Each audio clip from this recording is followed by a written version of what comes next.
Drop অর্থ আমরা সাধারণত জানি ফোঁটা, DROP, ড্রপ, ফোঁটা, অথবা ভার্ব হিসেবে ব্যবহার করতে পারি ফেলে দেয়া বা পড়ে যাওয়া। কিন্তু আপনি যদি ড্রপের সাথে আরেকটা শব্দ জুড়ে দেন, ড্রপ বাই, এর অর্থ হচ্ছে পুরোপুরি আলাদা। সেটি হচ্ছে কোথাও স্বল্প সময়ের জন্য যাওয়া বা ভিজিট করা, visit for a short time, কোথাও স্বল্প সময়ের জন্য যাওয়া, ড্রপ বাই। যেমন আপনি বলতে পারেন, You left your camera in my car, I'll drop by your house and give it to you. You left your camera in my car, I'll drop by your house and give it to you. তুমি তোমার camera আমার গাড়িতে রেখে এসছো, আমি তোমার বাসায় যাব এবং দিয়ে আসবো। You left your camera in my car and I'll drop by your house and give it to you. আপনি চাইলে এইভাবে বলতে পারেন, I dropped by the camera store to pick up our photos.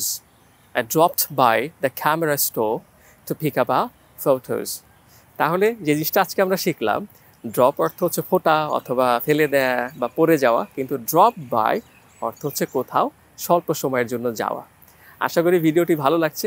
Thanks for watching and I'll see you in the next one.